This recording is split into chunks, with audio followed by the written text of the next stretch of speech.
Cher is back at it again, out with a new album. And before Matt left for an early weekend, he sat down with Cher to talk about her latest project. Cher's love for making records and making music paid off big time with the release of her 1998 single, Believe. It would become a global sensation and one of the biggest hits of her career. Do you believe in life after love?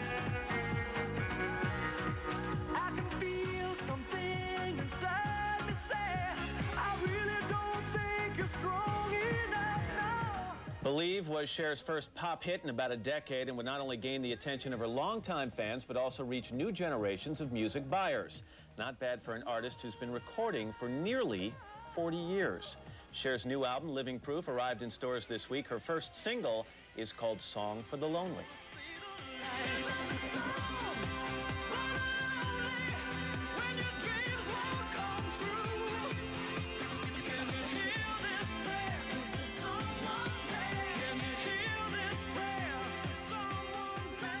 Welcome back. Thank you. Nice to see you. I want to mention that song, Right. Song for the Lonely, which has meant a lot to a lot of people following September 11th, was actually recorded before September 11th. Yeah, I think we recorded it in June. But the video was then done afterward, which Right. shows the rebuilding Right. of the World Trade Center. Right. Why do you think that connected? Why do you think people found such meaning in that song?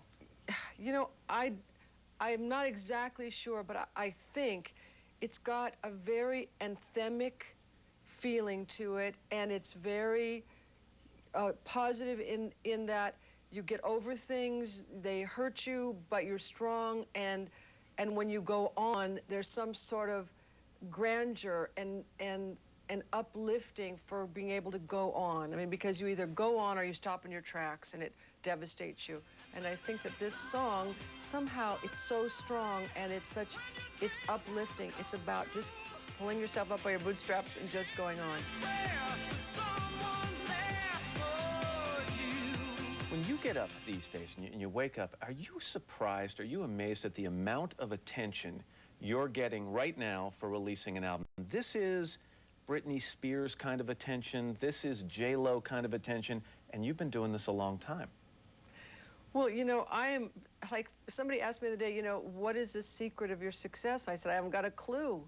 You know, I have no idea. So I'm always thrilled to be doing this thing that I love. And even though sometimes I take it for granted, I mean, this is just what I do. You know, this is what I've been getting up and doing for 37 years. And yet, when I look and see, you know, the bodies of all my friends and all that, the compatriots and the people I started out with, I don't know how I'm still doing it. Which is a good point, because I'm watching the Grammy Awards, and I'm looking at Britney Spears and Nelly Furtado and Alicia Keys, and I'm thinking, how many of these performers are going to be recording music in 2040? Which is basically what you've done. How many do you think can last in today's music industry? I don't know, because today's music industry is so much different than when we started. Why is it different from when you started? Because when Sonny and I started, we started in 1964, really working.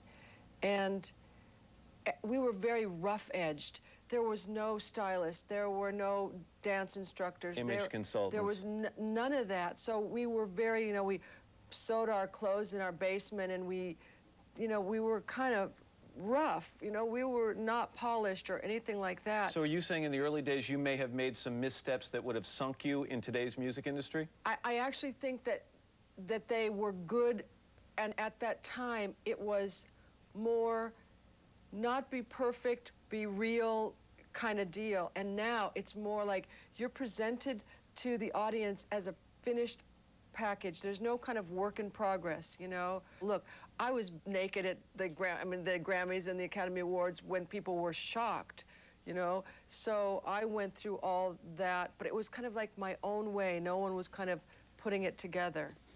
You know, I was thinking the other day that you have been up and down. Oh, yeah. You've had times in your career where you're rolling and times where it seemed like you were stuck on a flat piece of land. But there's one segment of your audience that has stuck with you through both times, and that's the gay audience. Absolutely. Why do you think you've become an icon for gay listeners, in particular gay men? Yeah. Why? You know, I don't know. I was actually talking to the lady from The Advocate, and I asked her, I said, she was doing an interview. I said, would you please do a survey so that when people ask me this question, I can tell them a legitimate answer? The thing I think about gay men, and this is just a, you know, it's not scientific, Off the top of your head. right? I have no idea. But they either love you or they don't care about you at all. And if they love you, they relate to you and they don't give up. Even when you're uncool, they don't give up on you. But you've also nurtured that audience, because when you bring out new music, you go to the gay clubs. Yeah. And you play that music for them. Yes. Because through up and down for all these years, you know, they've been there. So it's a relationship. You said in an article recently, Cher, that the sound of your voice drives you crazy. I said I don't really like it that much. What don't you like about it? You've been listening to it for 40 years. Yeah, but like what I said to the guy interviewing me, I said, have you ever heard your voice on a tape recording and thought, oh, I thought I sounded a lot better than that? Or, ugh. I mean, I like to stand on a stage at a concert and just sing. And I just feel like I'm 20 feet tall, and it's great. It's not my favorite thing to sit around and play my music. You know, if I want to listen to good music, I'll put on Bruce Springsteen. Is that a voice you'd trade for? I don't think it would sound good coming out of your body. Absolutely. I would absolutely trade for that voice. You're going to go on a big tour. Yes. This summer. Some are calling it the farewell tour. Yeah, and some of those people is me. Why? Because I'm gonna try to do one great last tour. I mean, the tour that I did a couple of years ago, I worked for a really long time. I don't know how many months. We just kept adding dates and adding dates and adding dates.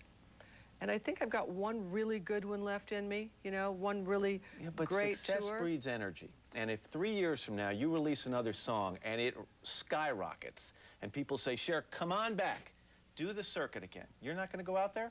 You know what? I'm not so sure how much longer I can cheat death. You know, I'm not sure how much longer this is going to go. You really feel that way? Well, I mean, look, who's been doing this longer than me? I can't think of anybody. The Stones. But you don't feel bad. You No, look great. I feel great. You sound great. I feel great. Also, one of the reasons, too, is I'd like to be able to make some movies. You know, so you're not going to go knit? No, no. Am I going to knit? No, and I don't knit. I mean, I tried it. I made a sweater for a guy, but before I got the arm done, we were broken up, so it didn't make any sense. You got to start making smaller things, like napkins. Right. So, no, but am I knitting? No. I want to go make some movies, and I want to do some other things too, you know. And in 3 years, if you know I was that lucky, well then I don't know. Then I make a comeback. I don't know, but this is really the way I feel right now, because I'd really like to go and make some movies, and I'd like to direct some things. You know, I've got offers to do that, and when I'm doing my music, I don't do anything else. Well, the new album is called Living Proof. I hope you don't call it quits after this, because it's fun to have you come back in. For movies, music doesn't matter for me. Well, no, it's not quits. It's just, you know. No more touring. No more touring. Great to see you. Nice to see you. We're back in a moment, but first, this is Today on NBC.